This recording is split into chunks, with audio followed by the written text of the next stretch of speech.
to this edition of Futurartist Records Presents. I'm Michael Hartsock, and joining me today is the lead singer of an up-and-coming Denver-based rock band. Futurartist Records Presents Bella Musser from Redamancy. Bella, thanks for coming up. Hi, thanks for having me. Yeah. We chatted before this, and you've got an interesting name for this band. So you are the front woman, you're the lead singer, you're one of the founding members, you play some guitar, you play some keys. Why don't you tell us, though, what is Redamancy, and why did you choose that name for the band? So Redamancy is a real word. It means a love returned in full, or the act of loving in return. And the first time I stumbled across it, I was like 15, and I've been writing music since I was 12 and writing poetry for a long time before that. Okay. And you know, when you write often, or just write in general, you have writer's block, which is my least favorite thing. Right. And so I would always try to come up with ways to try and get past it. And so when I was about 15, I got into the habit of looking up just interesting words, and I found a couple of websites that were just full of like very interesting words that I'd never heard before, with like very ornate meanings. Okay. And Redamancy was one of them, and I actually, at my parents' house, I still have a bunch of them taped to my like bedroom door. Oh, that's cool. And so when we were thinking of band names, it was, the guys were like, well, we're really terrible at this, so you should just come up with one. I'm like, great, okay, fine. And my favorite color is red. Okay. And so I was like, well, it'd be super great if I could incorporate that somehow. And I remember just driving in my car, in my red Jeep, and being like, red, what can I use to incorporate this? And I remembered this word, and I pulled over on the side of the road and immediately like texted or called them. I was like, what do you think of this? I'm like, what does it mean? Right. And I'm like, it means this thing. They're like, wait, that's really cool. I'm like, yeah. And so this never happens with band names, but on the spot, they all were like, yep, that's it. That's cool. And it was probably, I think, I mean, you hear about people who spend years trying to figure out their band name, and it was literally within 5 minutes. So like, that's the one. Now, how does that apply to you as a band, your identity as a band? I know we talked about this a little the other day. But it's interesting because the music that we write and the lyrics that I write are very much not about love, love returned. It's usually the opposite. And so at first it was just funny because like, haha, isn't it ironic that our name means this? And then kind of after our EP release, I think Andreas, our bassist, and I were talking, and I'm one of the cheesiest people ever. And I'm like, you know, the name is almost like, it's like self-fulfilling kind of, because it's like we tell each other we love each other all the time. Right. And we're just like we're a family basically. And so we're like, oh, it's kind of self-fulfilling, like a love returned in full. It just kind of symbolizes how we interact as a band and how we treat this project. Is just, there's so much love put into it, into everything we do, and like we really care about each other as bandmates and also as people. So we kind of took that spin on it too. Well, I know, you know, when we were talking before, I think it was Andreas said, you know, we don't always get that back when we play, but it's always our goal to make the name apply to everything. Yeah. And you know, as you guys go, because I saw you know, play, and you're very tight as a band. And so I know that as you gain momentum and get that audience base, you're going to get it back for sure. Yeah, well, and that's the thing too, is like there's such an amazing energy exchange that happens on stage between like the band and the audience, and that's something that we always want to foster as well, and be, I think, somewhat personable as a band, and it's always been my goal as a songwriter to make sure that the songs I write are relatable in multiple ways so that people can feel like they're kind of a part of them. you definitely follow through on the name. That's cool. It's an interesting name. It is. So Andreas and Adrian aren't here, but you have an interesting backstory to this band. So how did you meet, and how did all of that happen? We met in school. Right. We met in... But not in grade school. Not in grade school, in college, in a singer-songwriter class. So they write music too, and they were writing some like solo stuff, obviously while we were in class together. And so we kind of just started as colleagues and peers, and we were in this class for like, I think we all took it for almost all 4 semesters of college. So we got to know each other's styles of like writing and playing and just each other as people really well. And so throughout the semesters we kind of like listened to each other grow, and I came to realize like what an insanely crazy guitarist Adrian was, and Andreas too. Even though he plays bass, he's an incredible guitarist, and we're going to try to start to get him to play some rhythm guitar in here too. Cool. Here soon. Andy plays guitar during our acoustic sessions. Yes, he does. Yeah. But and then after that, I mean, I've been a solo singer-songwriter since I was 13. I've been writing and performing and playing shows. And then around my like end of sophomore, beginning of junior year of college, I was like, this is really lonely. And I want people. And I grew up listening to rock music, and just, it's such a big part of me and my like childhood memories and my upbringing, and just whenever I would go home, it's what I would listen to. And I'm like, but this isn't what I'm writing. But how do you write this when you're just like a girl and a guitar and you're in that singer-songwriter bubble, you know? And so I was like, wait, but I know 2 super cool guys. Right. Who also like rock music and a bunch of other music as well. I'm like, I wonder if they would want to start a band with me. And I was so nervous to ask them, because we had been through these classes together, and we were friends, but it was kind of like, I wasn't quite sure if it was something that they'd be interested in doing, or if they had other projects they were working on. Did that kind of thing never come up where you talked about the projects that you were working on as soloists, or what? A little bit, but I was the only one, at least out of the 3 of us, who was like actively gigging and performing and stuff. And so I think they just assumed that like that was my thing that I was doing. Right. And then I was ready to move out of that. So it was that very last performance from that class of junior year, I think, going into that summer. And so that evening, just after the performance, it was like you have a backing band. So everyone else in that class with you, since songwriters are traditionally multi-instrumentalists, most of them, they would back you up. So like Andreas was playing bass and Adrian was playing guitar for me on those songs. And after that night, I was like, this feels really good. I'm just going to ask them if they want to do it. And they both said yes. That's awesome. Which was fantastic. Yeah. And then basically after our first rehearsal, we just never stopped rehearsing. So that's awesome. Yeah. Yeah. Wow, that's really cool. Fun. So the nervousness, it kind of took care of itself through that last performance then. Yeah, I think so, a little bit. I mean, it was still like more of like, oh, I hope they say yes. Sure. But yeah.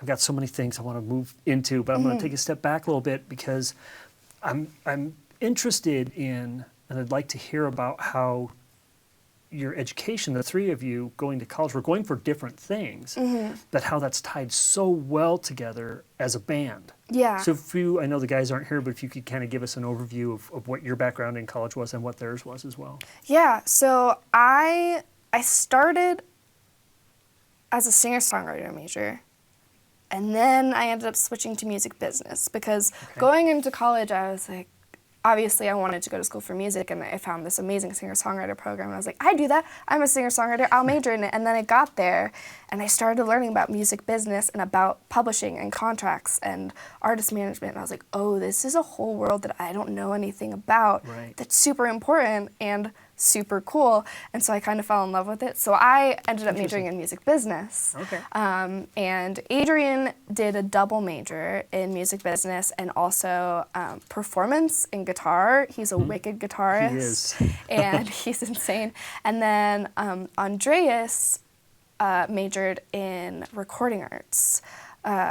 And so he kind of helps us out with all of our like live sound needs and sound needs in the rehearsal space, and all of that. And then, I mean, Adrian's performance degree obviously helps a lot with that. And Adrian helps me a lot with the business stuff, like with booking and that kind of thing, and emails. And Andreas too, but Adrian's definitely picked up more of it as Andreas has kind of been working more with like demos and that kind of thing as momentum has picked up.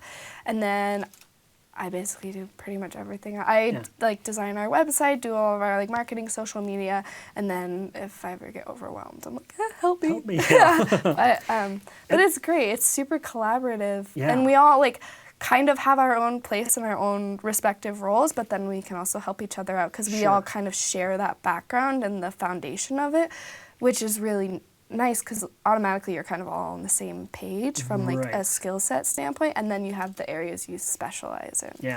Which is really and I think it's real unique, at least from what I've seen, for a band to get along so well, have the same end goal in mind, and have diverse enough background that you're pretty well self-contained.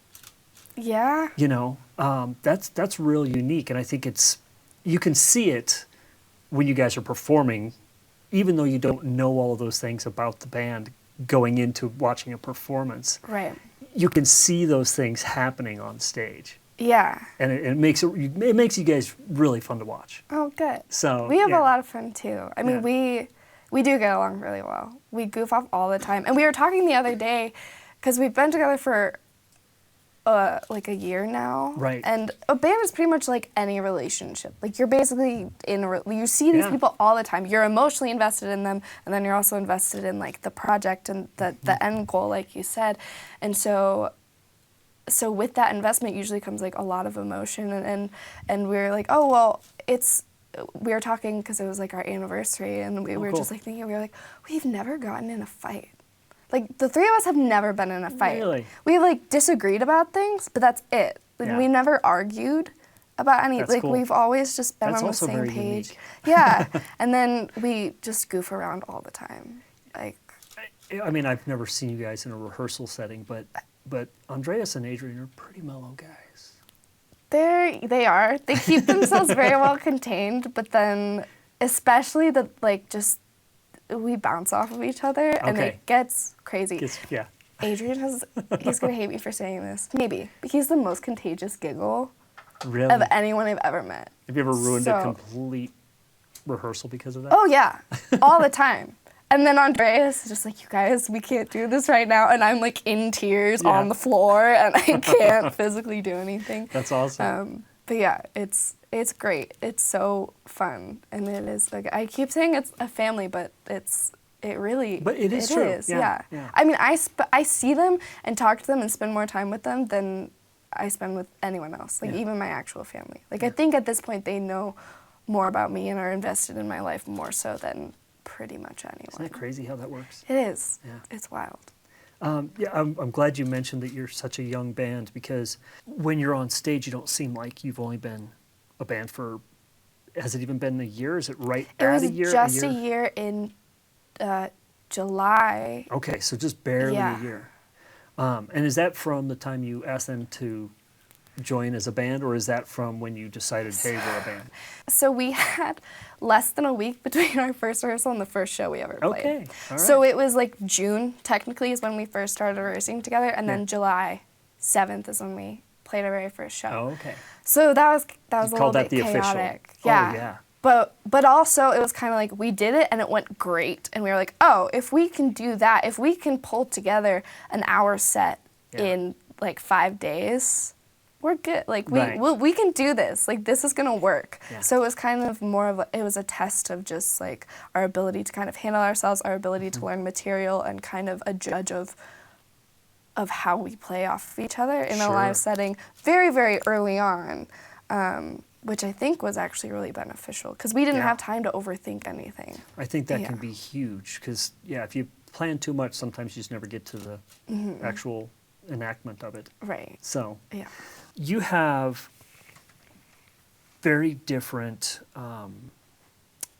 influences. And I'm going to kind of tie two of these together, and it might even turn into half a dozen. But when you're writing, first I'd be interested in knowing your writing approach. And this is something I would pitch to everybody if they were here. But with all of your different influences, and you have some influences that are exactly the same. We were talking about this the other day. You know, you're all Rush fans. Yep. Yes. But with the different influences, does that help balance? As a group, does that help balance each other out when you're writing? I definitely think so. I mean, and it's just a matter of all the different perspectives too. Like, and the background that you bring into the space just creates this catalyst and snowball effect of ideas that you probably wouldn't have if you were in a space where everyone had the same exact influences.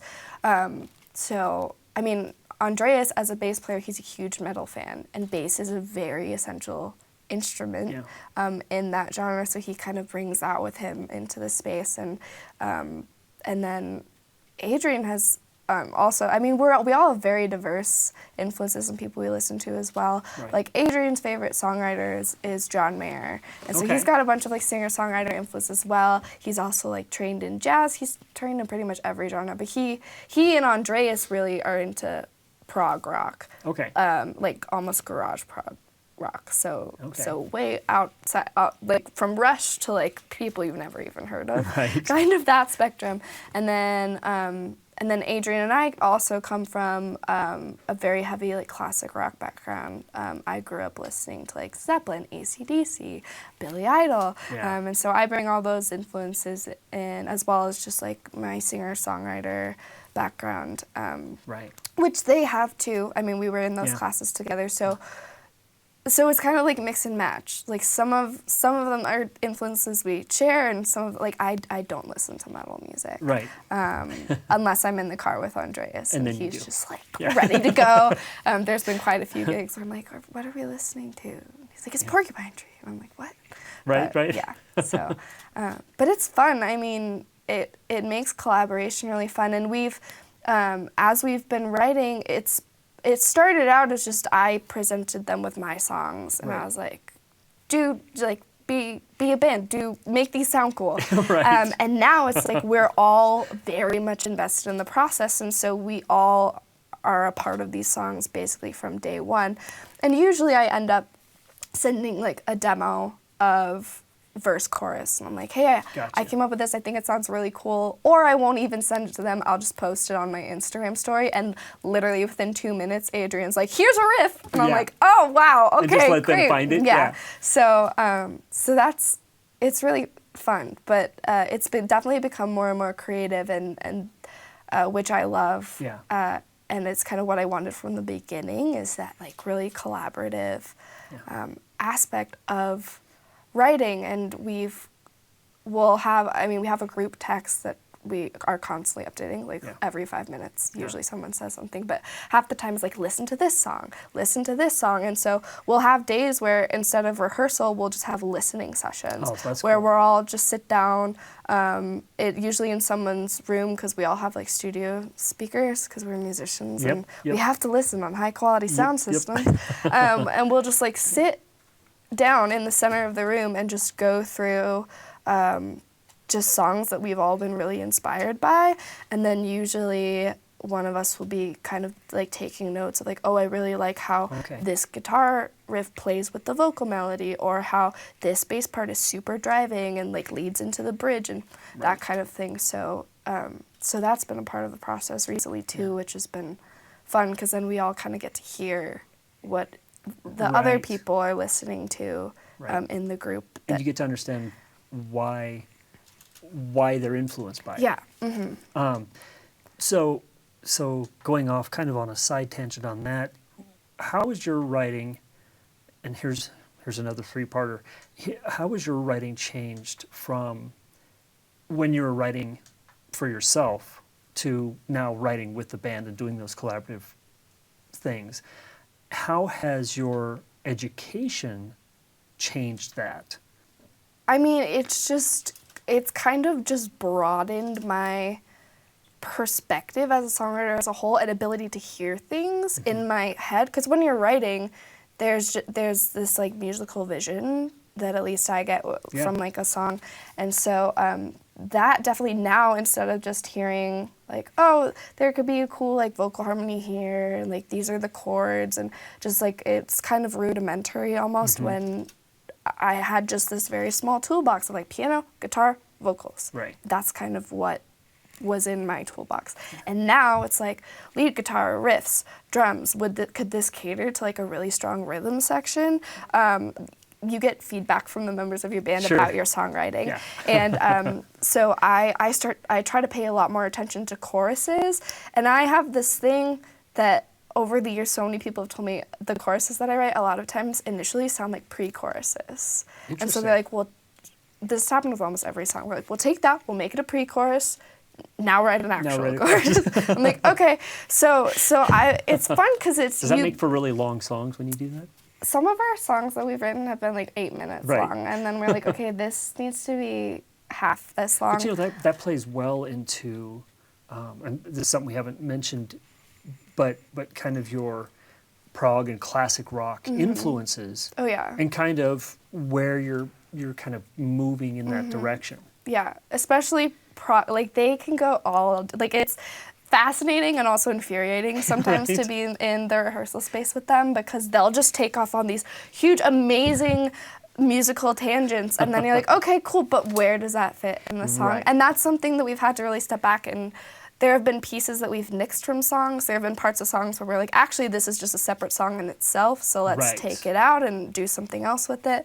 And so it's just been super interesting. I mean, the whole process kind of changes once you add in all of these external factors in different people, and it's been really great. Like and I don't want to speak for them, but I think they could say the same thing, that it's kind of like expanded our world and like the way we think as musicians.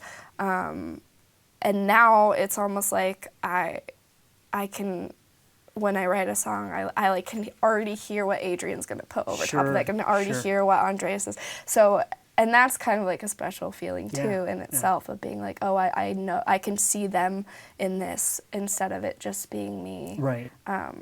Which is nice, because like I said, at least for me, it was like felt kind of lonely. Sure. And now I have. Yeah, now you've got that team behind you. Yeah. And I actually not even behind you, just right there with you. Yeah. And I call them my musical soulmates, because it's literally like I'll have this idea in my head and I'll present to them, and then not only do they take it exactly where I want it to go, but they'll take it like 10 steps farther. Sure. And it's amazing. Like half the time I barely have to give any feedback. I'm just like, yes, cool. Let's just keep going. Let's just do it. That's great. Yeah. So. You kind of already answered this, but in when you're writing, do you write and because of what you just said about really going on some expansive things when you're writing, do you tend to write in terms of the song or in terms of the project? I know you're working on an album right now, so when you go into it, and this is kind of a trick question maybe, because a lot of prog rock bands, Yes, for example, you'd buy an album and it would be almost one continuous piece of music, but they were all movements of a for a theme. So how do you approach that? That's interesting, because that answer has changed throughout the course of just this project alone. Really? Yeah. So there are a couple songs that we've been working on that we wanted to have on the first EP, or were writing at the time we released our first EP, that have kind of carried over, and in the process have pretty much been completely rewritten. Wow. And then there are some others. I was writing a ton at the beginning of this year, because songwriting for me is also like almost like a therapeutic process. Yeah.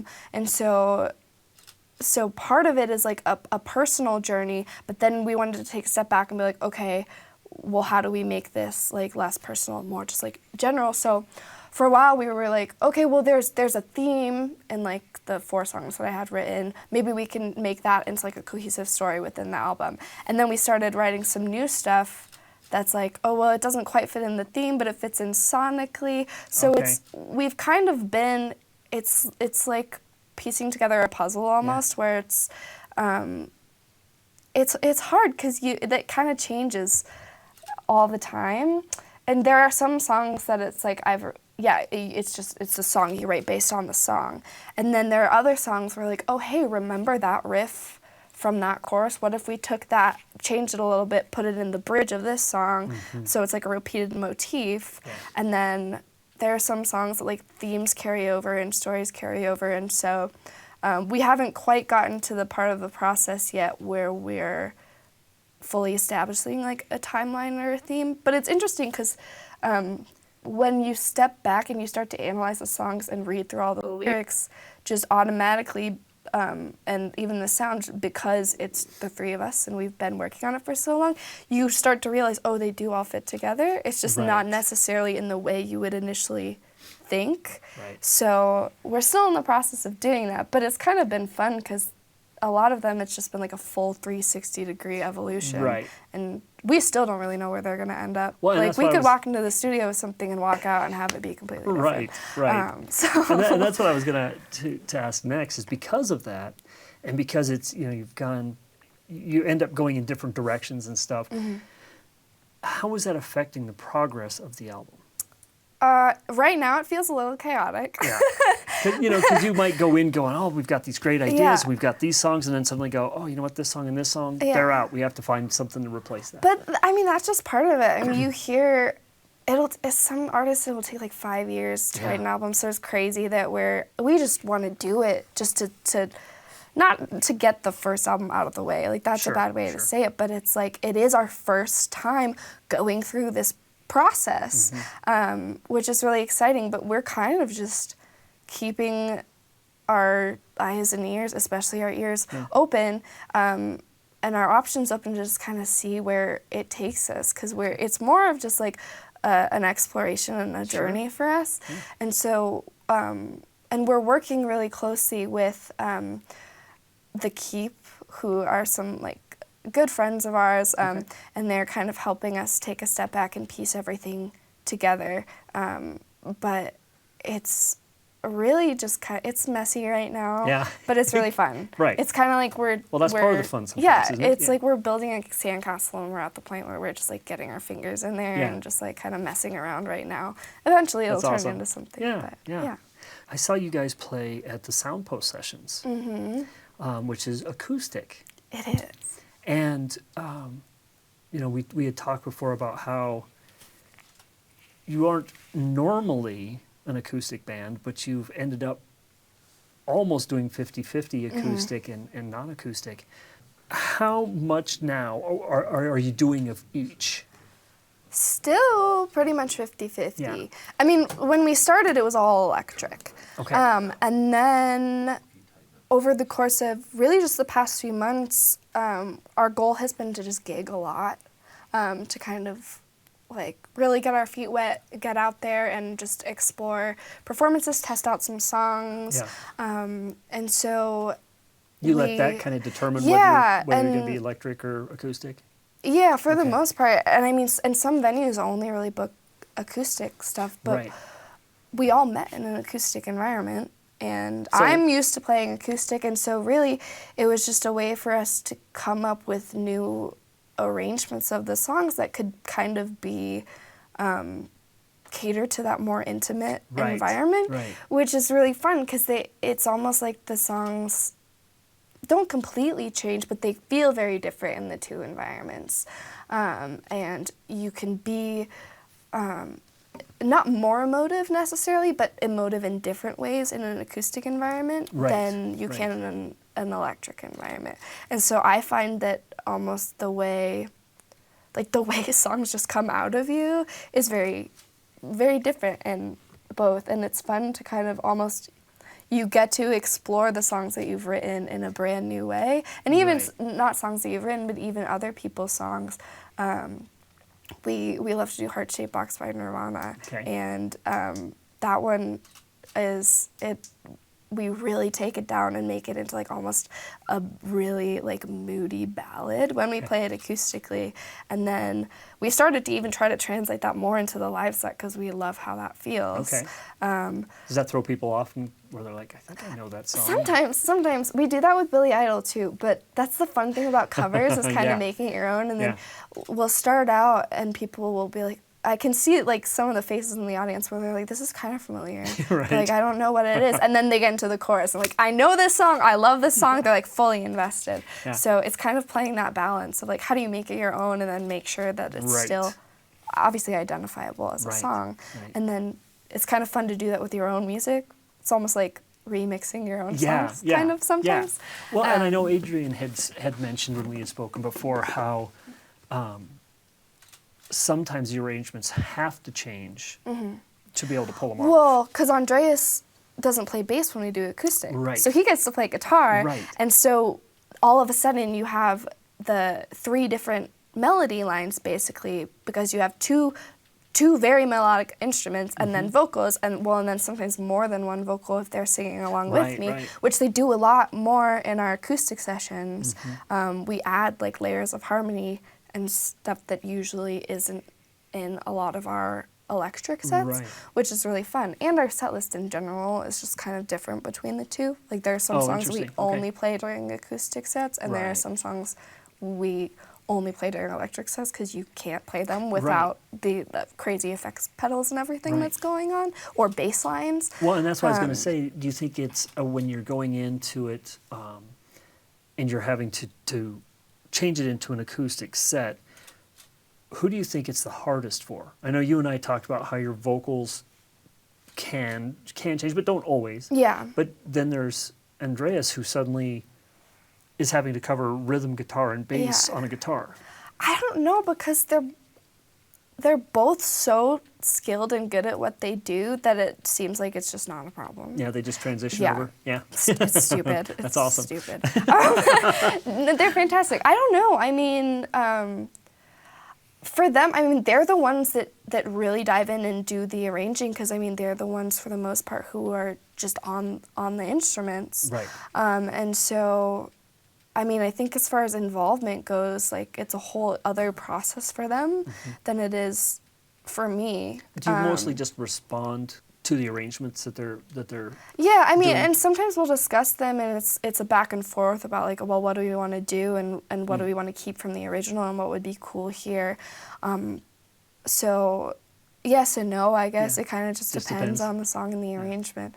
Yeah, but I will say it's really nice, and I love them for taking on that responsibility. It was weird for me at first to like surrender the instrument because I had been just like sitting with an instrument for so long, and I'm like, but they're so much better than I am. So I'm like, you do it, yeah.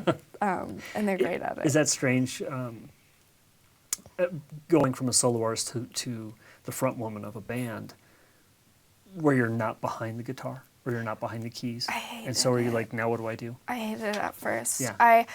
Because I'm not used to just having a mic. Like, it's almost like it was like a comfort zone that I didn't realize I had, and then all of a sudden I'm here on a mic and I have to, there's space and I can move, and what do I do? What do I do? What do I do with my hands? What do I do with my body? But then it's also, there comes a point where you just stop thinking about that and the music takes over, and it's so freeing. Okay. And now it's like people are like, well, why aren't you playing a guitar? And I'll get to that point eventually where I'm playing a guitar on stage again, but right now it's just so fun to not have to worry about anything and to jump around on stage and and you can see you interacting with the guys as they're playing. Yeah, it's really fun, and I'm still just almost like a kid in a candy shop of like exploring all the possibilities of it, because I didn't get to do that for so long, and I love it. How long did it take you to switch from going, what do I do, to going, this is awesome?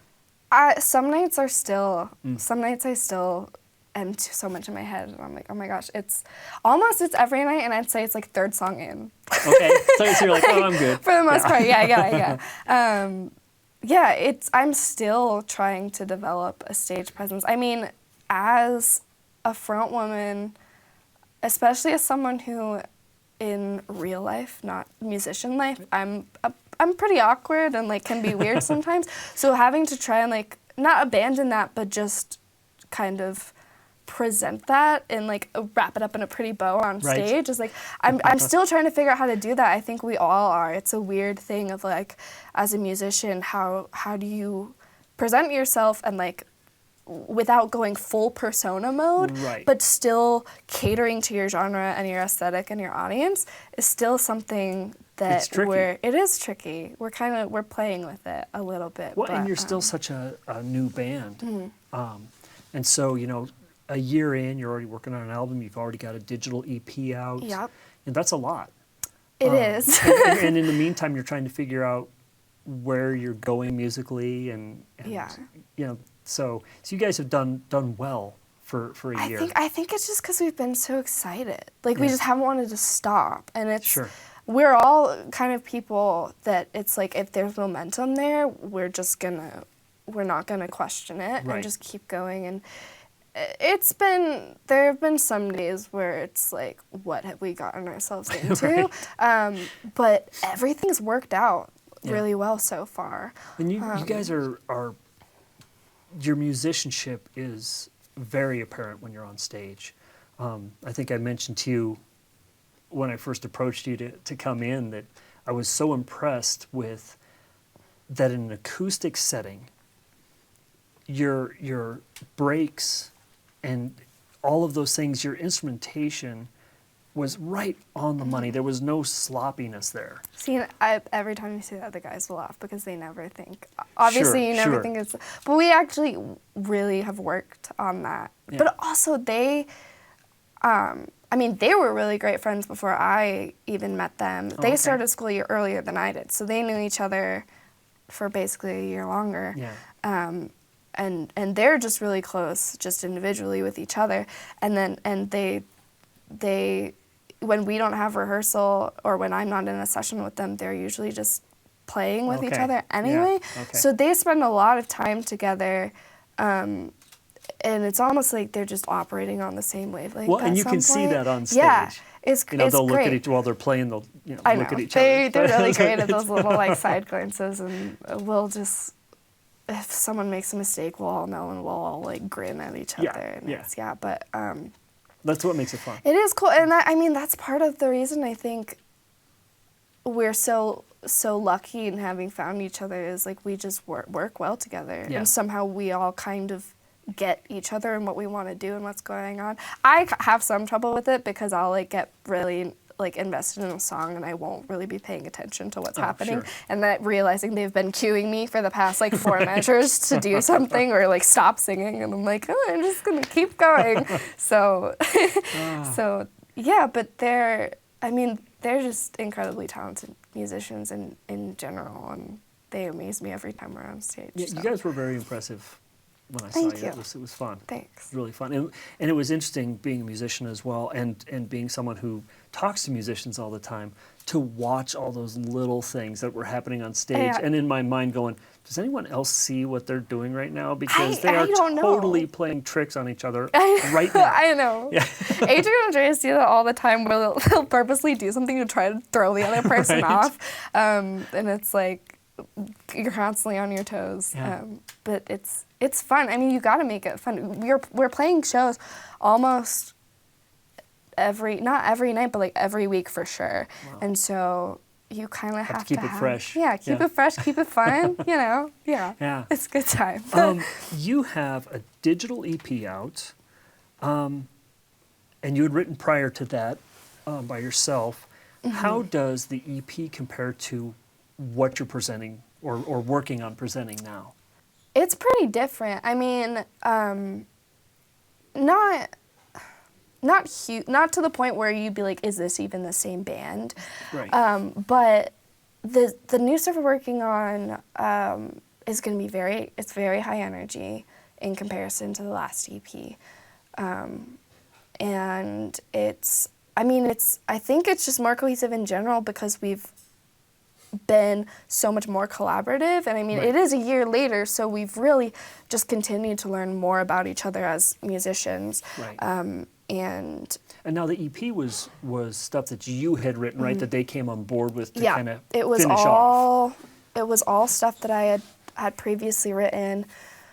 And one of the songs on there is actually a song that I had released on my debut solo EP, Russian Roulette. So you can kind of see its evolution of that song and then the song on the EP, and then it still sounds different when we play it live because that's constantly evolving too. Sure. And then Burn is a song on the EP that I wrote in that songwriting class, and that was a song that we played at that concert that I was like, will you be in a band with me? And so that's kind of a special song for us. And so that was like the start of the collaboration. And then I think the only song on that album, Shot in the Dark, is the only song that I hadn't finished. So that's the most collaborative song on that EP. And that song, I think you can kind of hear it when it goes into the bridge towards the end. It gets really heavy and it becomes alive. And that was the collaborative aspect of it. And if you wanted like kind of a sneak peek into the album, if you listen to that part, it's so that's kind of the direction you're kind heading. of headed in that direction, more or less. Okay. I mean, you never know how that's going to turn out, but I mean, knowing we still that don't was know. part of the process. And, we still have no idea what the finished product's going to be like. But yeah. So you've kind of already answered this, but without giving any secrets away, and you've kind of already alluded to, well, you know, it's who knows where it's going to end up. Yeah. But so you're in the studio again. Mm-hmm. And the name of the studio is The Keep. Yeah. And it's in Denver. Yeah. And you're buddies with them. Yeah, we love them. It's such a cool story. We were just talking before the show about how there's a print shop right next door. Yeah. And so it's like everything's like, you know, within 50 feet of. Yeah.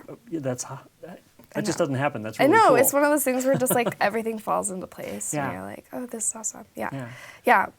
Andreas and I both interned at the Keep while we were in school, and so we got to know them really well, and so we just have kept working with them, and they've been great. We recorded our EP with them, and yeah, we're back again in the studio with them because we're writing an album. We have no idea when it's coming out, but it's happening. We're doing it, and it's like it's really fun. Exciting. Yeah. Are you bringing in outside musicians at all on this project? Is that a top secret question?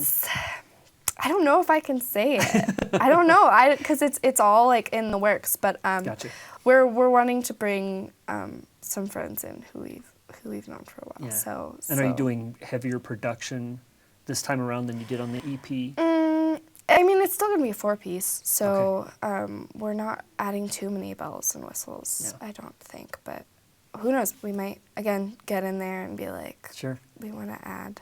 You know, it'd be interesting for me to be a fly on the wall and watch how some of this plays out because you're performing 50% acoustic and 50%, you know, plugged in.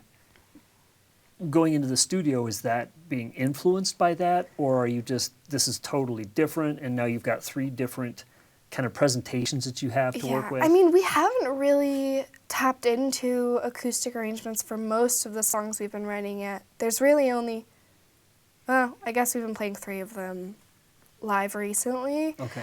And I think 2 of those we've started to adapt acoustic arrangements for. But I think for the most part, we're trying to keep it as organically like electric as possible, just to preserve the energy. But I don't really know.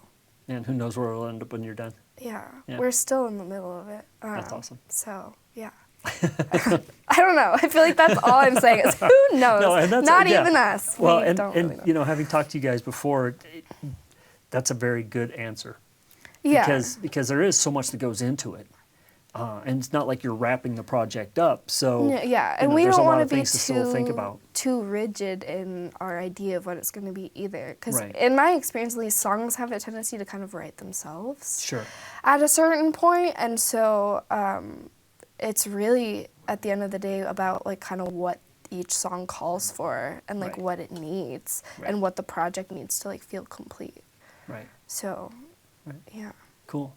So now, where can people find out about you and be able to come see you perform and check out what you're doing? There's this really cool thing called the internet that I spend way too much time on, partially because of this. So we are at Redamancy_band on everything social. Oh, okay. Yeah. That makes it easy. I tried really hard to make sure we had like a consistent username. Yeah. And that's also your website, right? Our Redamancy.band is our website. Which is pretty cool. Yeah. So as long as you know how to spell it, then you're golden. Right. Yeah. We don't come up in Google searches yet, but if you look up Redamancy Denver or Redamancy Band, will come up. But if you look up Redamancy, you'll find some cool stuff about the word, and like maybe a couple weird dating channels on YouTube. But yeah, if you're looking for us, probably if they're wanting to find you. No, Redamancy.band at Redamancy_band. Awesome. Yeah, and then shows are always posted on our website. Cool. Instagram is updated. I try to update it daily, but it's so much. That can be a challenge. Yeah, so at least weekly. Yeah. And then any show updates are posted on there, and Facebook, and all the good stuff. Yeah. Yeah. Thank you so much for coming up. Thanks so much for having me. I know, it was so fun. So, and you are coming back. We are coming back with everyone, and we're going to talk about the album. Adrian and Andreas, A². Yes, A². I like that. They don't know I call them that. They will now. Now they do. Yeah. Well, thanks for making the trek up. Thanks. Yeah, it was fun. Folks, stick around. We're going to be playing some of Redamancy's music during the credits. We'll have all the contact information up again for you, and you can make sure the spelling is correct so you can find them. And as always, like, share, subscribe to this program. Show your support for these bands. There's so much talent out there, and this band is great. Check them out. I'm Michael Hartsock. Thanks for watching. Futurartist Records presents. We're not that different, you and I. We both got water in our eyes. So we push and we pull and we follow our own tides. We're not that different, me and you. Beneath it all, we're black and blue. Oh, we got bruises on our skin, and our hearts are paper thin through and through.